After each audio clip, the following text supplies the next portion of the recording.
আসসালামু আলাইকুম। আজকে আমি একটি ভিডিও দেখেছি একটি শিশুর উপরে যে নির্যাতন চালাইছে। ভিডিওটি দেখে স্তর থাকতে পারলাম না। আমি একজন অসুস্থ মানুষ হয়েও ভিডিওটি আপলোড করতেছি। সম্পূর্ণ ভিডিওটি দেখবেন।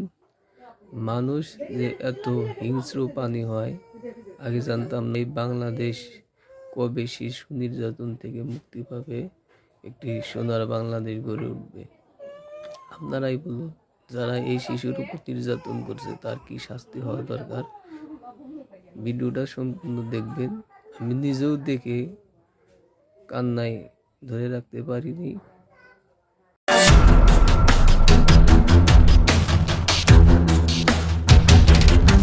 ছোট্ট হাত, এই হাতটাকে সেই পাটা পুতার যে পুতা আছে সেটা দিয়ে ছেঁচে ছেঁচে ছেঁচে ছেঁচে থেতে দেওয়া হয়েছে। আমি তো কোনো ক্ষতি করতাম না, কিছু করতাম না, এমনি মারতো। যখন আমার নাতিনকে সেক দিছিল, আল্লাহর আরশ পর্যন্ত কাঁপে গেছি, তবু মহিলার ভিতর নাকি একটু দরদ মায়া আসলো না। অনেক যন্ত্রণা দিত। কোনো মানুষ এমনটা করতে পারে আমরা বিশ্বাস করতে পারি না। ম্যাডাম আমার মারছে, পুতা শেষে পিঠে, এমনি যে আমার হাতে পিড়া আছে না, পিড়াতে এমনি ছুঁয়ে এমনি শেষে হাতে কি দিয়েছে এগুলো? বাটে যে ওইটা দিয়ে আমার চেষ্টা দিচ্ছে, এখানে দিছে, এখানে দিছে, এতে দিছে, চেষ্টা দিছে যে হাত সোজা হয় না, লোক সোজা হয় না। হাতটা একটু জায়গাও তো দেখি, হাতে হচ্ছে দেখি। এটা কিভাবে হয়েছে? খুন্তি দিয়ে পুরা, খুন্তি পড়া। হ্যাঁ। আচ্ছা, তোমাকে যখন আমার শেষ করছে চুলগুলো, হ্যাঁ অনেক চুল তো উঠে গেছে মাঝখান থেকে। চুলগুলা কে টানতো তোমার? ম্যাডামে। তোমাকে কি দুজনেই মারতো? হ্যাঁ, বুয়ারাও মারতো। মারতো। তোমার কাজ কি ছিল?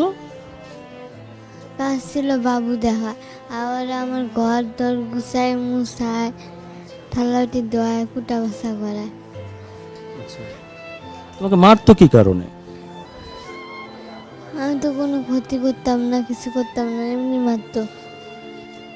প্রতিদিনই মারতো না? হ্যাঁ। আচ্ছা, মারার পর তোমার যখন এই কষ্ট হতো, তুমি যখন কান্নাকাটি করতা, তখন তারা কি করতো? তখন তারা কিছু করতো না। তোমাকে কি করতো? গালাগালি করতো? অনেক যন্ত্রণা দিত। যুদ্ধ করতো? এখন কেমন আছো তুমি? ভালো নয়। এখনো কষ্ট হয় তোমার? আচ্ছা আচ্ছা। তুমি কি চাও? এই যে তোমাকে যে অত্যাচার করলো, এটার জন্য তুমি কি শাস্তি চাও? ফাঁসি চাই, মায়ের চাই, শাস্তি চাই। যে তার অনেক উপযুক্ত শাস্তি বা ফাঁসি বা যাবজ্জীবন কারাগার, আর তার গায়ে একটু সেক দিয়ে দেখা যে পোড়ানো দাগ, আর পোড়া সেক দিলে শরীরটা তার কীরকম লাগে, কেমন কষ্ট লাগে। যখন আমার নাতিনকে সেক দিছিল, তার আপনজন কেউ ছিল না, তখন সে কীরকম করে নাচছে আর কাঁদছে, সে আল্লাহর আরশ পর্যন্ত কাঁপে গেছি, তবু মহিলার ভিতর নাকি একটু দরদ মায়া আসলো না। ম্যাডাম এইভাবে বলছে আমাকে, আপনি মেয়ে নিতে পারবেন বাসায়, কোনো সমস্যা নেই। সেই মেয়ে আমি দিয়ে যাওয়ার পরে একদিন আমাকে ঠিক মতো দেখায় নাই। 8 মাস সীমিত দিয়ে ও যে প্রথম মাস কাজ করছে, তার প্রথম মাস জ্বালায় নেই, তারপর থেকে জ্বালানো শুরু করছে। এটা কি 1 মাসের দাগ? এটা কি 1 মাসের দাগ? প্রতিদিনই মারছে ওকে, প্রতিদিন যন্ত্রণা করাইছে। এলে শুকার পরে আমার বাচ্চা আমাকে দেয় আপনার 7 থেকে 8 মাস, 2 মাস আমার মেয়েকে শেখা দিচ্ছে, পাড়া ভুতা দিচ্ছে, এমন সিলাই করছে নিজেরা। মেয়ে বাড়িতে না, আমার মেয়ে আমাকে, ম্যাডাম আমি ফোন দিই, ও আপনার মেয়েকে নিয়ে আমি নবীনে ঘুরতে আসছি, শপিং আসছি, আপনার মেয়ে খুব ভালো আছে। এটা কি শপিংয়ের তো এগুলো দেখা? একটা মেয়ে যতদিন সন্তানের মতো মানুষ করবে, তো এগুলো রূপ? আমি একটা শাস্তি চাই। এই মোহনা এবং তার পরিবার, আমরা একই বাসায় থাকি, একই বিল্ডিংয়ে ভাড়া থাকি আমরা। তো সেই সূত্রে তাদের সাথে আমার একটা সম্পর্ক। তো তাদের আমি বিগত 2 বছর আগে থেকে চিনি। তো ইতিমধ্যেই মেয়েটা আমার বাসাতেও যাতায়াত করতো, আমাদের পরিবারের সাথে একটা ভালো তার সম্পর্ক ছিল।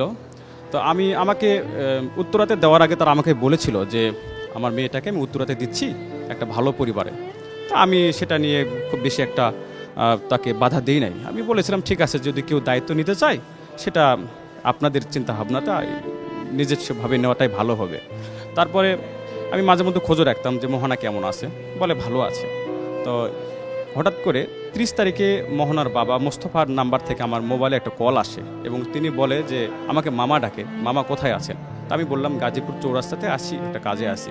বলে যে আমার মেয়েতে এরকম একটা অবস্থা, আমার মেয়ে তো বেহাল দশা, তিনি মারা যাওয়ার অবস্থা আছেন। আমি বললাম কোথায় আছেন? বলল উত্তরাতে। আমি বললাম শীঘ্রই, যেহেতু উত্তরাতে আমাদের কেউ নেই এবং কি সেখানে আমাদের কোনো শক্তিও নেই, খুব তাড়াতাড়ি গাজীপুরে চলে আসেন। গাজীপুরে আসলে আমি তাৎক্ষণিক শহীদ তাজউদ্দিন মেডিকেল কলেজ হাসপাতালে পাঠালাম, সেখানে ভর্তি করালাম। ভর্তি করার পরে পরবর্তীতে আমি তথ্য নিয়ে দেখলাম যে কোন বাড়িটা কোথায়। তখন আমি জানতে পারলাম যে এটা উত্তরা পশ্চিম থানায় মামলাটা করা যেতে পারে। আমি তাকে সাথে নিয়ে মামলার প্রস্তুতি নিয়েছি। এই মামলাটা কোনোভাবেই যেন ধামাচাপা না দেওয়া হয়, এমনকি তার বিচারটা যেন কোনোভাবেই ধামাচাপা না দেওয়া হয়, টাকার বিনিময়ে যেন এখানে হেরে না যায় গরিব অসহায় পরিবারটি। আমি মোহাম্মদ মেহরাব হোসেন, গ্লোবাল টেলিভিশনের গাজীপুর জেলা প্রতিনিধি। আসলে বিষয়টা আমার কাছে আলমগীর ভাই যিনি আছে ওনার মাধ্যমে আমি জানতে পারি এবং তৎক্ষণাৎ আমি মেডিকেলে চলে আসি। আসার পর আমরা আসলে সরাসরি, এখন তো কিছুটা ক্ষত শুকিয়েছে মেডিকেল ট্রিটমেন্টের মাধ্যমে, কিন্তু তখন যে একটা বিভৎস ছিল যে আসলে মনে হচ্ছে যে তাকে আগুন দিয়ে পুরো শরীর মনে হয় জ্বালিয়ে দেওয়া হয়েছে, এরকম একটা পরিস্থিতিতে চলে গিয়েছিল। তো আমরা তখন এখান থেকে আসলে এরকম ঘটনা কিন্তু ঢাকা শহরে অহরহ অনেক ঘটতেছে, কিন্তু এগুলো কিন্তু অন এয়ার হচ্ছে না বা আমরা কিন্তু এই বিষয়গুলো জানতেছি না। যেহেতু ওনার বাসায় ওনার মামা এবং ওনার বাবা ভাড়া থাকে, দ্যাটস ওয়াই কিন্তু জিনিসটা আমাদের কাছে আসে এবং আমরা এটা সর্বোচ্চ চেষ্টা করেছি মিডিয়া কভারেজের জন্য। আসলে এই যে মিডিয়া কভারেজের কারণেই কিন্তু আজকে মোহনা কিন্তু যে যতটুকুই পেয়েছে, সামনে কি হবে আমি জানি না, কারণ বাংলাদেশের পরিস্থিতিতে আমরা দেখেছি যে এবং ইতিমধ্যেই কালকে থেকেই বেশ কয়েকটি মিডিয়া গণমাধ্যমও কিন্তু এটাকে আসলে অন্যদিকে নিয়ে যাওয়ার চেষ্টা করতেছে। আমরা চাই না যে এরকম ঘটনাকে অন্যদিকে নিয়ে যাওয়ার চেষ্টা করা হোক। এবং যখন এইভাবে নির্যাতন করা হয়েছে, পশ্চিম থানায় মামলা হয়েছে, তখনও কিন্তু কেউ জানতো না যে উনি আসলে বাংলাদেশ বিমানের একজন এমডি। তাকে গ্রেফতার করার পরে পুলিশ কনফার্ম করেছে আমাদেরকে যে উনি আসলে বাংলাদেশ বিমানের এমডি। এটা তার আগে আমরা কেউই জানতাম না। আমরা কয়েকটি দেখলাম যে তাকে পদচ্যুত করার জন্য অনেকে ষড়যন্ত্র করে এটি করেছে, কিন্তু আমার কাছে উত্তরা পশ্চিম থানার ওসির কল রেকর্ড এখনও আছে, যেহেতু আমরা সাংবাদিক, সব কথাই আমরা রেকর্ডিং করি অন দ্য রেকর্ড। তো সেখানে তিনি বলেছে যে আসলে আমরা পরে জানতে পেরেছি গ্রেপ্তারের পরে যে উনি আসলে বাংলাদেশ বিমানের এমডি। দর্শক মণ্ডলী, বিমান বাংলাদেশ এয়ারলাইন্সের এমডি এবং তার স্ত্রী কর্তৃক নির্যাতিতা এই সেই মোহনা। আমি এই মোহনাকে দেখতে এসেছি, ওর মুখ থেকে শুনলাম সেই নির্মম নির্যাতনের যে ভয়াবহ বর্ণনা সে দিল। দিনের পর দিন তাকে মারধর করা হতো, তাকে খুন্তি পোড়া দিয়ে শরীরের বিভিন্ন স্থানে পুড়ে দেওয়া হয়েছে। পিঠে দাগ এবং তার হাত, তার ছোট্ট হাত, এই হাতটাকে সেই পাটাপুতার যে পুতা আছে সেটা দিয়ে ছেঁচে থেততে দেওয়া হয়েছে। কোনো মানুষ এমনটা করতে পারে আমরা বিশ্বাস করতে পারি না। আসলে মানুষ নাকি সৃষ্টির সেরা জীব, কিন্তু এই শিশুটির উপর যে অত্যাচার হয়েছে সেটা দেখলে মনে হয় না যে মানুষ সৃষ্টির সেরা জীব। মানুষ পশুর চেয়েও নিকৃষ্ট। আল্লাহ মানুষকে জ্ঞান, বুদ্ধি, বিবেক দিয়েছে, কিন্তু একজন শিক্ষিত মানুষ, সমাজের সর্বোচ্চ পজিশনের মানুষ, যে কিনা একটা বিশাল সেক্টরের এমডি, সে তার স্ত্রী এই কাজ করতে পারে, এটি পৃথিবীর যে কোনো বর্বরতাকে হার মানাবে। আমি ঠিক জানি না যে শাস্তি কি। আমি মোহনার কাছ থেকে শুনলাম সে তাদের ফাঁসি চায়, আমরাও তাই চাই যে এমন ঘটনার শাস্তি আসলে মৃত্যুদণ্ড হওয়া উচিত, অথবা তাদেরকেও এক খুন্তি পোড়া দিয়ে ছেঁকা দেওয়া উচিত। আলী আসগর ইমন, গাজীপুর।